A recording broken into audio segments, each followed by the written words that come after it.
El Génesis revisado. 4 mensajeros del Génesis parte 1.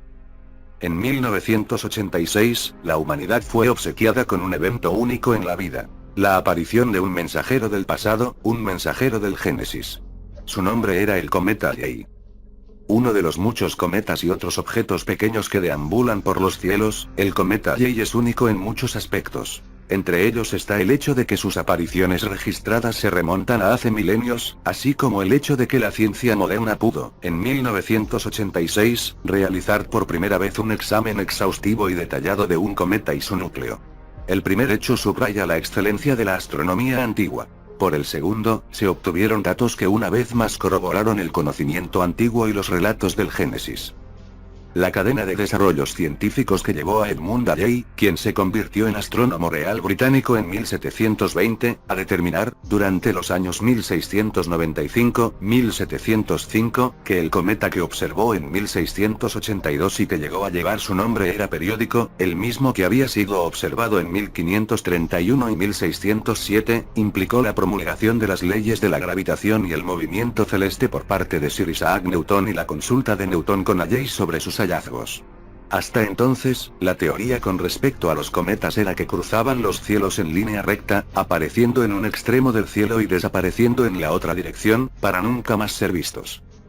Pero basándose en las leyes de Newton, Halley concluyó que la curva descrita por los cometas es elíptica, lo que finalmente devuelve estos cuerpos celestes a donde se habían observado antes.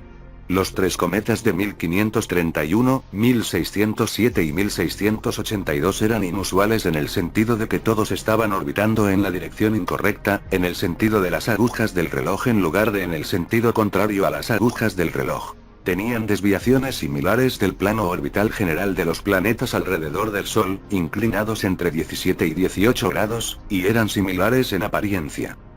Concluyendo que eran el mismo cometa, trazó su curso y calculó su período, el tiempo entre sus apariciones, en unos 76 años. Luego predijo que reaparecería en 1758. No vivió lo suficiente para ver que su predicción se hiciera realidad, pero se sintió honrado de que el cometa le pusiera su nombre. Como el de todos los cuerpos celestes, y especialmente debido al pequeño tamaño de un cometa, su órbita es fácilmente perturbada por la atracción gravitacional de los planetas que pasa, esto es especialmente cierto en el efecto de Júpiter. Cada vez que un cometa se acerca al Sol, su material congelado cobra vida. El cometa desarrolla una cabeza y una cola larga y comienza a perder parte de su material a medida que se convierte en gas y vapor. Todos estos fenómenos afectan la órbita del cometa.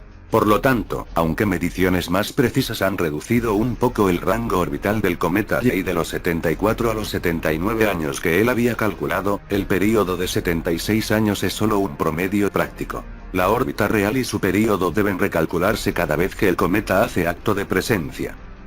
Con la ayuda de equipos modernos, se informa de un promedio de 5 o 6 cometas cada año. De ellos, 1 o 2 son cometas en viajes de regreso, mientras que los otros son recién descubiertos. La mayoría de los cometas que regresan son de período corto, el más corto conocido es el del cometa Encke, que se acerca al Sol y luego regresa a una región un poco más allá del cinturón de asteroides, Phi 20, en poco más de 3 años. La mayoría de los cometas de período corto promedian un período orbital de unos 7 años, lo que los lleva a los alrededores de Júpiter. Típico de ellos es el cometa Giacobini-Zinner, llamado, como otros cometas, por sus descubridores, que tiene un período de 6 años y medio. Su último paso dentro de la vista de la Tierra fue en 1985. Por otro lado, están los cometas de muy largo período como el cometa Kohoutek, que fue descubierto en marzo de 1973, fue completamente visible en diciembre de 1973 y enero de 1974, y luego desapareció de la vista. Quizás regrese en 75.000 años. En comparación, el ciclo de 76 años del cometa Halley es lo suficientemente corto como para permanecer en la memoria viva, pero lo suficientemente largo como para retener su magia como un evento celestial único en la vida.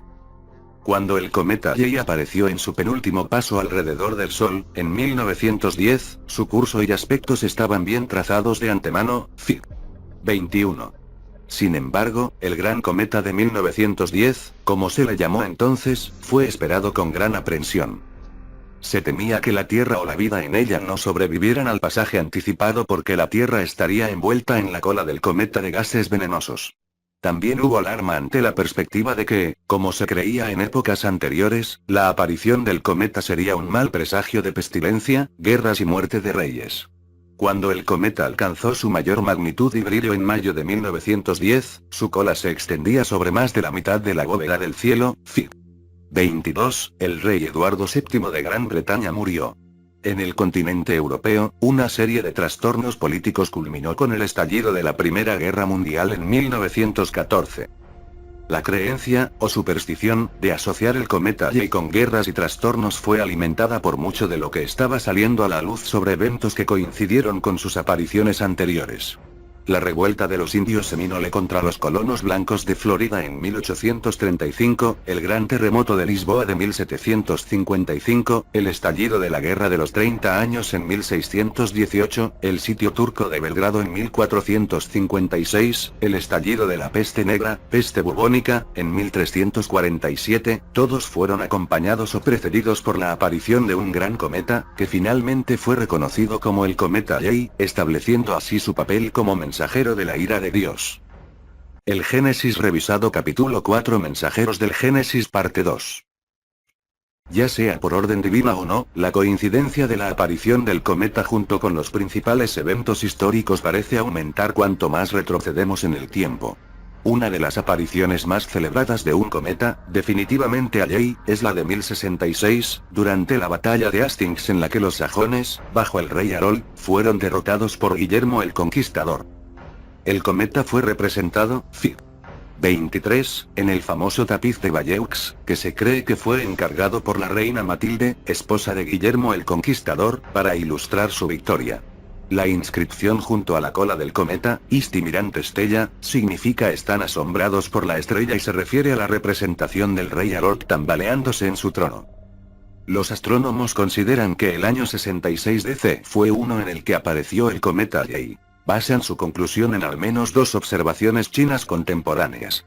Ese fue el año en que los judíos de Judea lanzaron su gran revuelta contra Roma.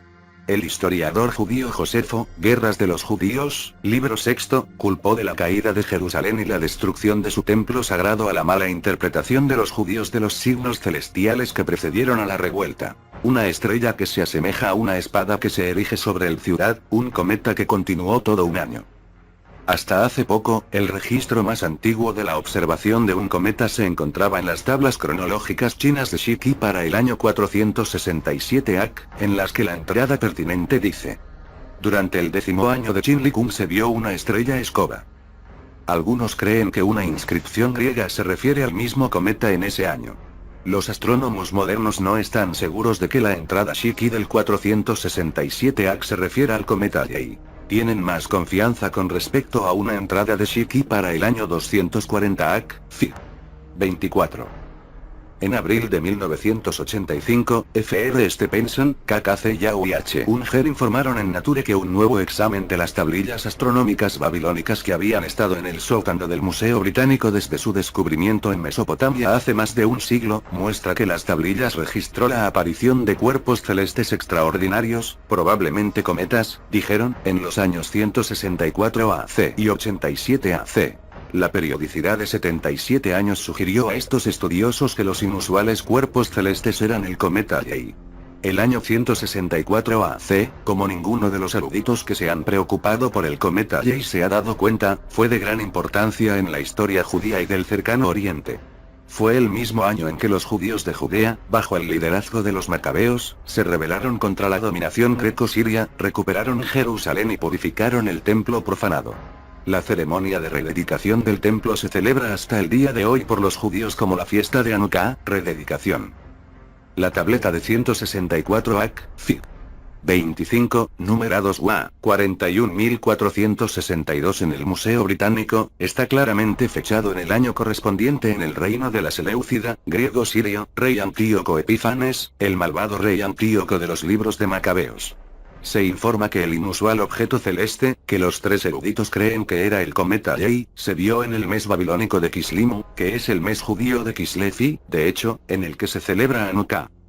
En otro caso, la comparación de Josefo del cometa con una espada celestial, como parece estar representada también en el tapiz de Bayeux, ha llevado a algunos eruditos a sugerir que el ángel del Señor que el rey David vio de pie entre la tierra y cielo, con una espada en su mano extendida sobre Jerusalén, y Crónicas 21:16, podría haber sido en realidad el cometa Halley, enviado por el Señor para castigar al rey por haber realizado un censo prohibido. El momento de este incidente, alrededor del año 1000 AC, coincide con uno de los años en que debería haber aparecido el cometa Halley. En un artículo publicado en 1986, señalé que el nombre hebreo de cometa es Kokaz Shavit, una estrella estelar. Esto tiene una relación directa, escribí, en el relato bíblico del vidente Bilam.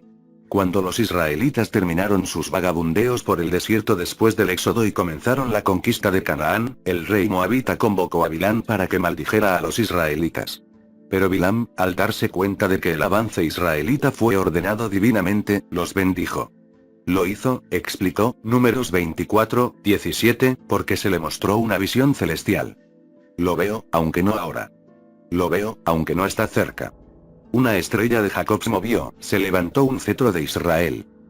En la escalera al cielo proporcioné una cronología que fijaba la fecha del éxodo en 1433 AC. La entrada de Israel en Canaán comenzó 40 años más tarde, en el cometa Halley 1393 AC, en un intervalo de 76 o 77 años, habría aparecido alrededor del año 1390 AC. Dick Bilam considera ese evento como una señal divina de que el avance israelita no puede ni debe detenerse.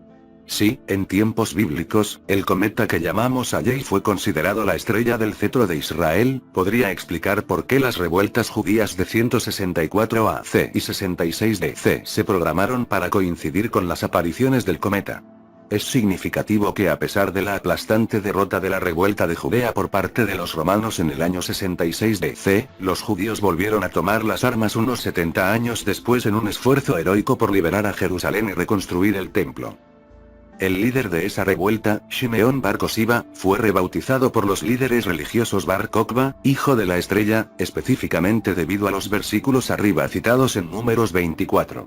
Uno solo puede adivinar si la revuelta que los romanos sofocaron después 3 años, en el 135 DC, también se pretendía, como el Macabeo, para lograr la rededicación del templo en el momento del regreso del cometa Halley, en el 142 DC. La constatación de que nosotros, en 1986, hemos visto y experimentado el regreso de un majestuoso cuerpo celeste que tuvo un gran impacto histórico en el pasado, debería hacer temblar algunas espinas, la mía entre ellas. ¿Hasta dónde se remonta este mensajero del pasado? Según las epopeyas de la creación sumeria, se remonta a la época de la batalla celestial. El cometa Halley y sus semejantes son verdaderamente los mensajeros del Génesis. El Génesis revisado capítulo 4 Mensajeros del Génesis parte 3. El sistema solar, creen los astrónomos y físicos, se formó a partir de una nube primordial de materia gaseosa. Como todo lo demás en el universo, estaba en constante movimiento, dando vueltas alrededor de su galaxia, la Vía Láctea, y girando alrededor de su propio centro de gravedad. Lentamente, la nube se extendió a medida que se enfriaba. Lentamente, el centro se convirtió en una estrella, nuestro Sol, y los planetas se fusionaron a partir del disco giratorio de materia gaseosa. A partir de entonces, el movimiento de todas las partes del sistema solar retuvo la dirección original de la nube primordial, en sentido antihorario.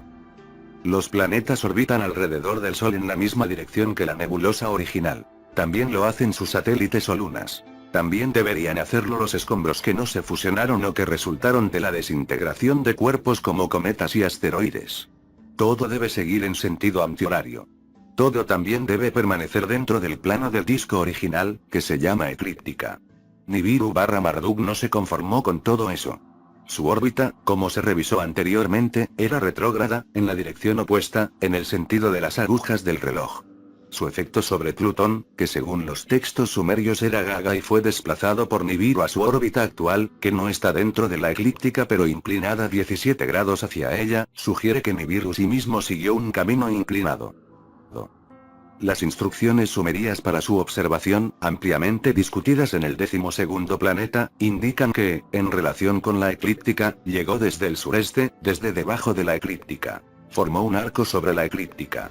luego se sumergió por debajo de la eclíptica en su viaje de regreso al lugar de donde había venido. Sorprendentemente, el cometa Halley muestra las mismas características, y salvo por el hecho de que su órbita es mucho más pequeña que la de Nibiru, actualmente unos 76 años en comparación con los 3600 años terrestres de Nibiru, una ilustración de la órbita de Halley, Fig 26, podría darnos una buena idea del camino inclinado y retrógrado de Nibiru. Mirando el cometa Halley, vemos un Nibiru en miniatura. Esta similitud orbital es solo uno de los aspectos que hacen que este cometa, y otros también, sean mensajeros del pasado, no solo del pasado histórico, sino desde el Génesis. El cometa Halley no es el único que tiene una órbita marcadamente inclinada hacia la eclíptica, una característica que se mide como un ángulo de declinación, y una dirección retrógrada. Los cometas no periódicos, cometas cuyas trayectorias no forman elipses sino parábolas o incluso hipérbolas y cuyas órbitas son tan vastas y cuyos límites están tan lejanos que ni siquiera pueden calcularse, tienen declinaciones marcadas y aproximadamente la mitad de ellos se mueven en dirección retrógrada. De unos 600 cometas periódicos, a los que ahora se les da la letra P delante de su nombre, que han sido clasificados y catalogados, unos 500 tienen períodos orbitales superiores a 200 años. Todos tienen declinaciones más parecidas a las de Halley que a las mayores declinaciones de los cometas no periódicos, y más de la mitad de ellos tienen un rumbo retrógrado. Los cometas con períodos orbitales medios, entre 220 años, y períodos cortos, menos de 20 años, tienen una declinación media de 18 grados, y algunos, como el de Halley, han conservado el movimiento retrógrado a pesar de los inmensos efectos gravitacionales de Júpiter. Es de destacar que de los cometas recientemente descubiertos, el designado P/Hartley-Ras, 1983V, tiene un período orbital de 21 años, y su órbita es a la vez retrógrada e inclinada a la eclíptica. ¿De dónde vienen los cometas y qué causa sus órbitas extrañas, de las cuales la dirección retrógrada es la más extraña a los ojos de los astrónomos? En la década de 1820, el marqués Pierre Simon de Laplace creía que los cometas estaban hechos de hielo y que su cabeza brillante, y su cola, que se formaban a medida que se acercaban al Sol, estaban hechas de hielo vaporizado. Este concepto fue reemplazado después del descubrimiento de la extensión y naturaleza del cinturón de asteroides, y se desarrollaron teorías de que los cometas eran bancos de arena voladores, piezas de roca que podrían ser los restos de un planeta desintegrado. El pensamiento cambió de nuevo en la década de 1950 principalmente debido a dos hipótesis. Fred L. Whipple, entonces en Harvard, sugirió que los cometas eran bolas de nieve sucias de hielo, principalmente hielo de agua, mezcladas con motas más oscuras de material similar a la arena. Y Jan Oort, un astrónomo holandés, propuso que los cometas de períodos prolongados provienen de un vasto depósito a medio camino entre el Sol y las estrellas más cercanas. Debido a que los cometas aparecen en todas las direcciones, en movimiento progrado o en sentido antihorario, retrógrados y con diferentes declinaciones, el depósito de cometas, miles de millones de ellos, no es un cinturón o anillo como el cinturón de asteroides o los anillos de Saturno, sino una esfera que lo rodea. El sistema solar. Esta nube de Oort, como llegó a denominarse el concepto, se asentó a una distancia media, calculó Oort, de 100.000 unidades astronómicas, o, del Sol, siendo una hora distancia media, 93 millones de millas, de la Tierra a la Tierra. Sol. Debido a las perturbaciones y colisiones intercometales, algunas de las hordas de cometas pueden haberse acercado a solo 50,000 O del Sol, que todavía está 10.000 veces la distancia de Júpiter al Sol. Las estrellas que pasan ocasionalmente perturban a estos cometas y los envían volando hacia el Sol. Algunos, bajo la influencia gravitacional de los planetas, principalmente Júpiter, se convierten en cometas de período medio o corto. Algunos, especialmente influenciados por la masa de Júpiter, se ven obligados a invertir su curso, Fig. 27. Así, brevemente, es como se suele enunciar el concepto de nube de Oort. Desde la década de 1950, el número de cometas observados ha aumentado en más del 50%, y la tecnología informática ha hecho posible la proyección hacia atrás de los movimientos de los cometas para determinar su origen. Tales estudios, como uno realizado por un equipo del Observatorio Harvard-Smithsonian dirigido por Brian G. Marsden, han demostrado que de 200 cometas observados con períodos de 250 años o más, no más del 10% podría haber ingresado al sistema solar desde el espacio exterior. El 90% siempre ha estado ligado al Sol como foco de sus órbitas.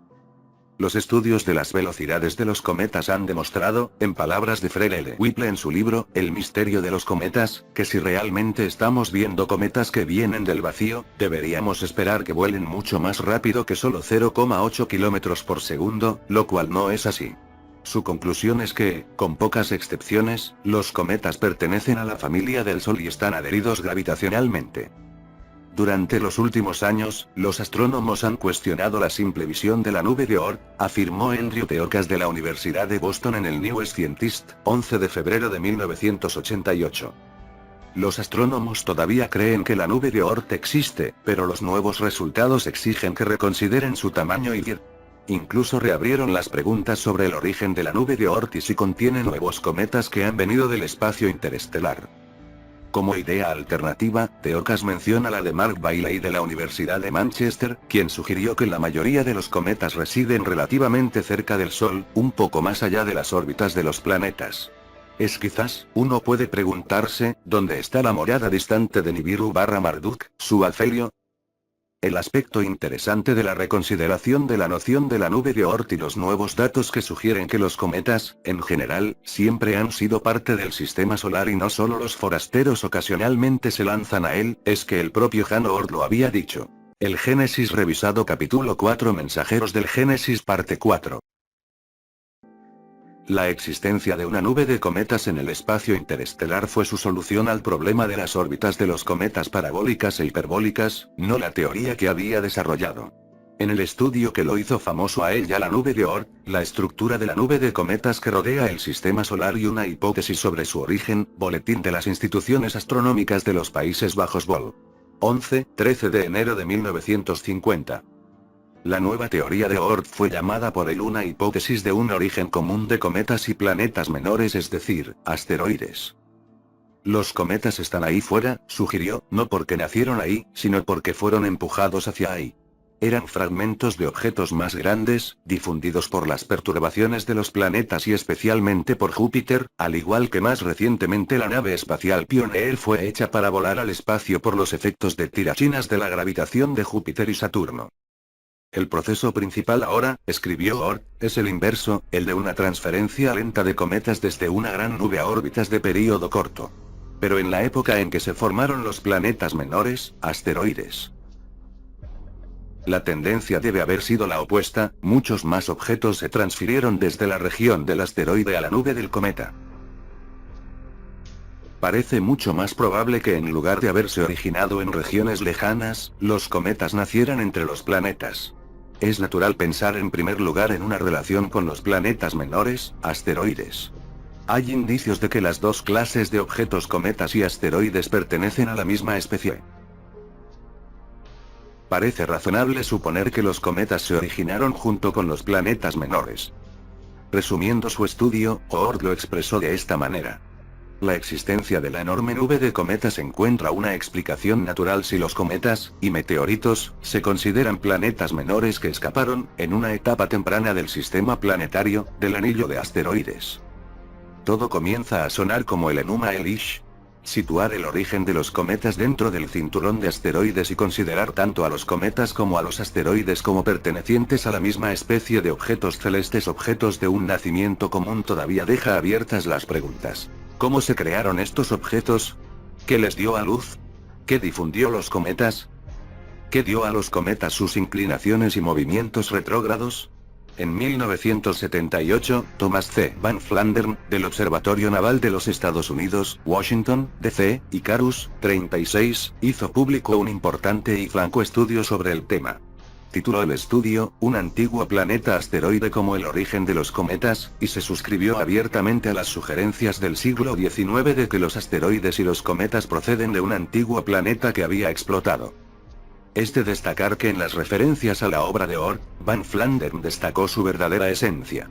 Incluso el padre de la teoría moderna de la nube de cometas llegó a la conclusión, escribió Van Flandern, sobre la base de la evidencia disponible entonces, que un origen del sistema solar para estos cometas, tal vez en conexión con la ocurrencia que dio nacimiento en el cinturón de los asteroides, seguía siendo la hipótesis menos objetable.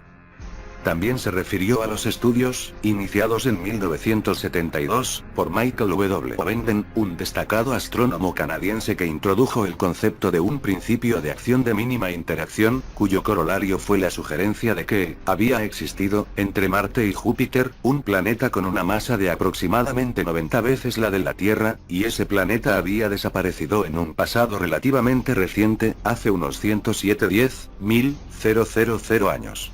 Esto, explicó Ovenden además en 1975, la ley de Bode. ¿Verdad o consecuencias? Vol. 18, vistas en astronomía, es la única forma de cumplir con el requisito de que la teoría cosmogónica debe ser capaz de producir resultados retrógrados y directos. Movimientos celestes. Resumiendo sus hallazgos, Van Flandern dijo así en 1978. La principal conclusión de este artículo es que los cometas se originaron en un evento de ruptura en el sistema solar interior.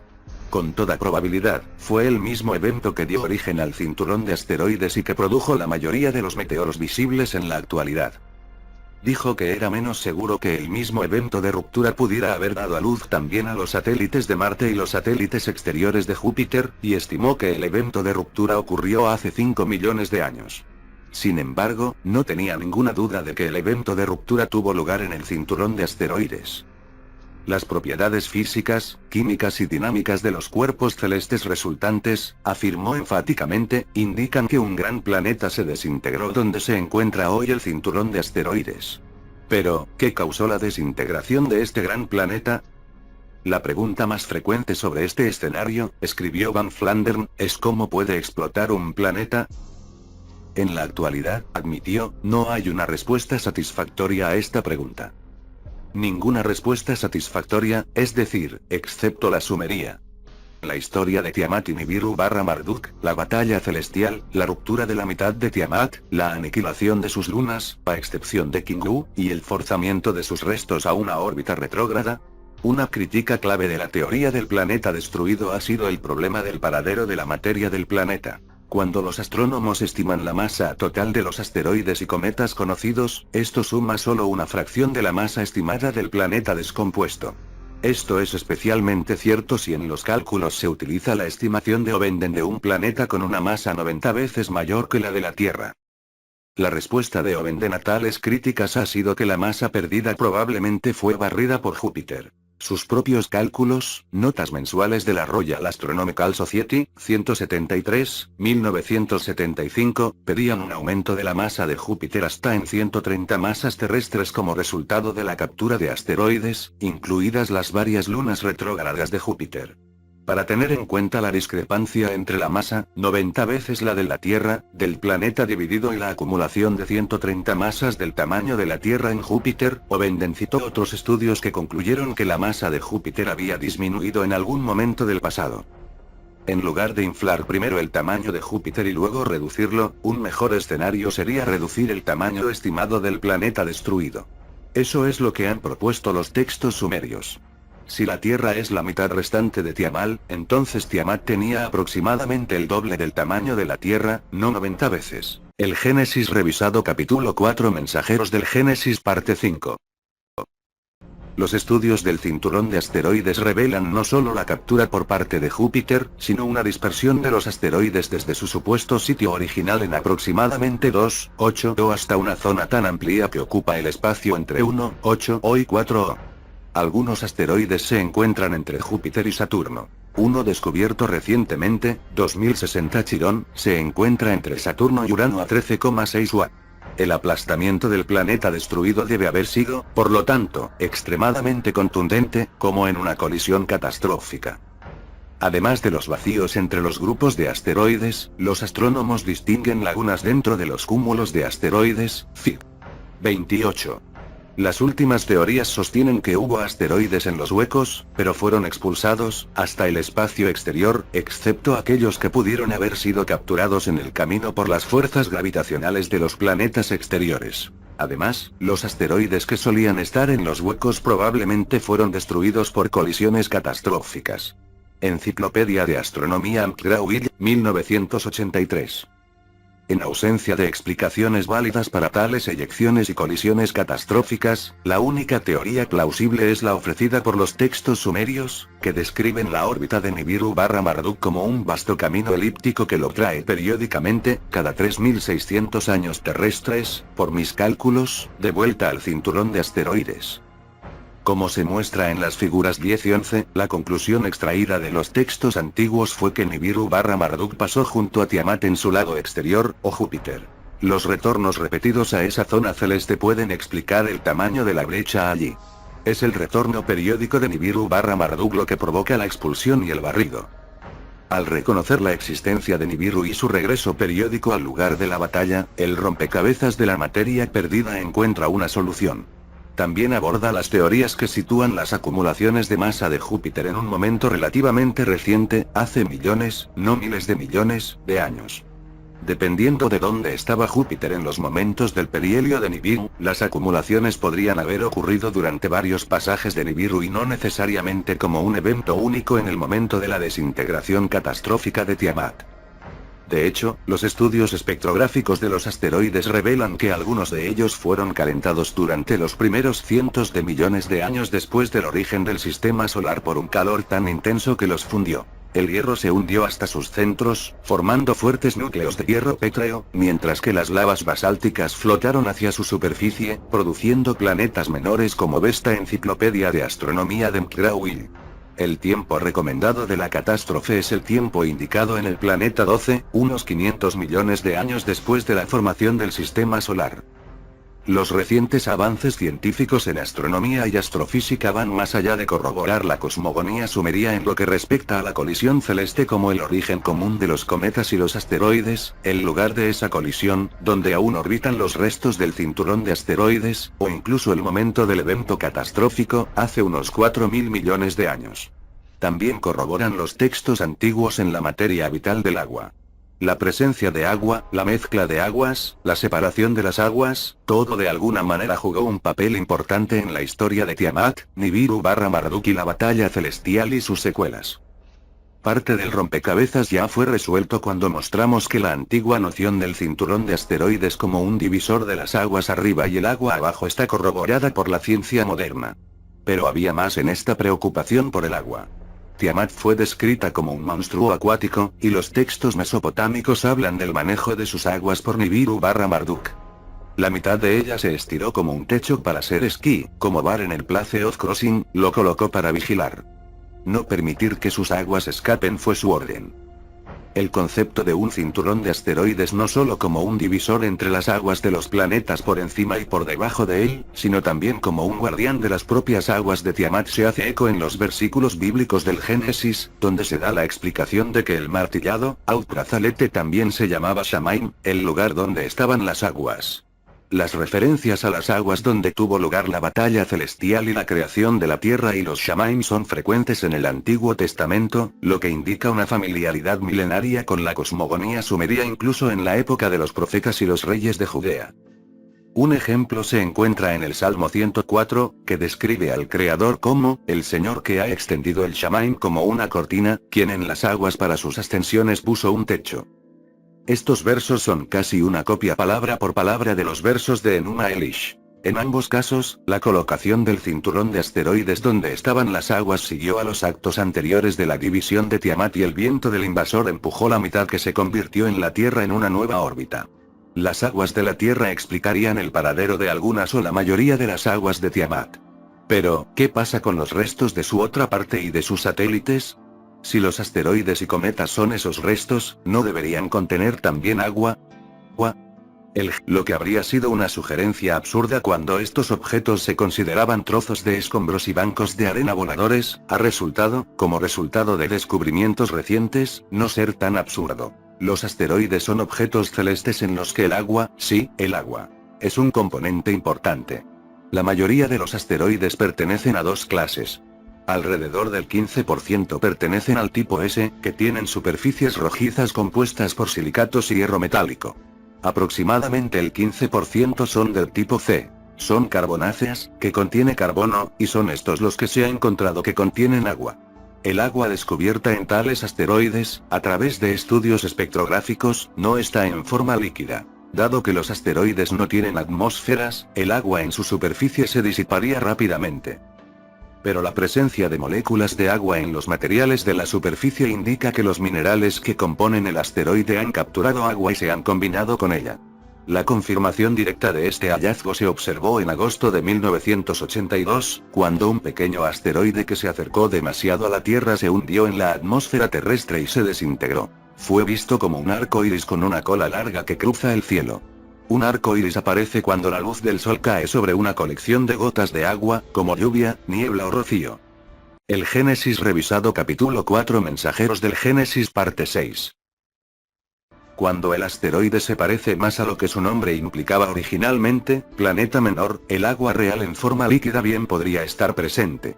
El examen del espectro infrarrojo del asteroide Ceres, el más grande y el primero en ser descubierto, muestra una caída adicional en las lecturas espectrales que es el resultado del agua libre en lugar del agua unida a los minerales.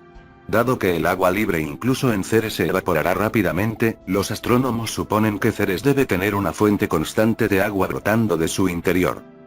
Si esa fuente ha estado allí durante la carrera de Ceres, escribió el astrónomo británico Jack Meadows, Space Garbage Corners, Meteors and Outer Solar System Debris, entonces debe haber comenzado su vida como un trozo de roca muy húmedo. Señaló que los meteoritos carbonosos también muestran signos de haber sido ampliamente afectados por el agua en el pasado. El cuerpo celeste designado Quirón 2060, interesante en muchos sentidos, también confirma la presencia de agua en los restos de la batalla celestial. Cuando Charles Kowal de los observatorios Allen Mount Palomar, California, lo descubrió en noviembre de 1977, no estaba seguro de qué era. Simplemente se refirió a él como un planetoide, lo llamó temporalmente Odd por objeto Kowal, y opinó que podría ser un satélite descarriado de Saturno o Urano. Varias semanas de estudios de seguimiento revelaron una órbita mucho más elíptica que la de los planetas o planetoides, más cercana a la de los cometas. En 1981 se determinó que el objeto era un asteroide, quizás uno de los otros que se encuentran llegando tan lejos como Urano, Neptuno o más allá, y se le dio la designación 2060 Quirón. Sin embargo, en 1989, más observaciones de los astrónomos del Observatorio Nacional de Kitt Peak, Arizona, detectaron una atmósfera extendida de dióxido de carbono y polvo alrededor de Quirón, lo que sugiere que es más parecido a un cometa. Las últimas observaciones también han establecido que Quirón es esencialmente una bola de nieve sucia compuesta de agua, polvo y hielo de dióxido de carbono. Si Quirón resulta ser más un cometa que un asteroide, solo servirá como evidencia adicional de que ambas clases de estos remanentes del evento Génesis contienen agua. Cuando un cometa está lejos del Sol, es un objeto oscuro e invisible. A medida que se acerca al Sol, la radiación solar da vida al núcleo del cometa. Desarrolla una cabeza gaseosa, la coma, y luego una cola formada por gases y polvo expulsados por el núcleo a medida que se calienta. Es la observación de estas emisiones lo que en general ha confirmado la visión de Whipple de los cometas como bolas de nieve sucias, primero al determinar que el inicio de la actividad en los cometas cuando el núcleo comienza a calentarse es consistente con las propiedades termodinámicas del hielo de agua. Y luego por análisis espectroscópico de las emisiones gaseosas, que invariablemente han mostrado la presencia del compuesto H2O, es decir, agua. La presencia de agua en los cometas se ha establecido definitivamente en los últimos años mediante un examen mejorado de los cometas que llegan. El cometa Kohoutek, 1974, fue estudiado no solo desde la Tierra sino también con cohetes, desde una nave espacial tripulada en órbita, Skylab, y desde la nave espacial Mariner 10 que se dirigía a Venus y Mercurio. Los hallazgos, se informó en ese momento, proporcionaron la primera prueba directa de agua en un cometa. El hallazgo de agua, así como el de dos moléculas complejas en la cola del cometa, son los más significativos hasta la fecha, afirmó Stephen P. Moran, quien dirigió el proyecto científico para la NASA. Y todos los científicos coincidieron con la evaluación de los astrofísicos del Instituto Max Planck de Física y Astrofísica en Múnich que se vio eran los especímenes más antiguos y esencialmente inalterados del material desde el nacimiento del sistema solar. Las observaciones cometarias posteriores confirmaron estos hallazgos. Sin embargo, ninguno de esos estudios, realizado con una variedad de instrumentos, coincide con la intensidad con la que se probó el cometa Halley en 1986. Los hallazgos de Halley establecieron inequívocamente que el cometa era un cuerpo celeste acuoso. Aparte de varios esfuerzos solo parcialmente exitosos de Estados Unidos para examinar el cometa desde la distancia, el cometa Halley fue recibido por una flotilla virtual de bienvenida internacional de 5 naves espaciales, todas sin tripulación.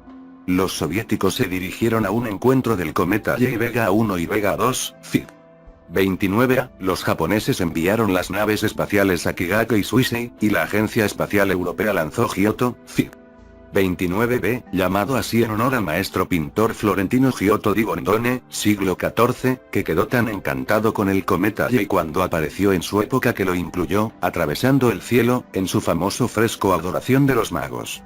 Lo que sugiere que este cometa fue la estrella de Belén en la historia del nacimiento de Cristo, FIB 30.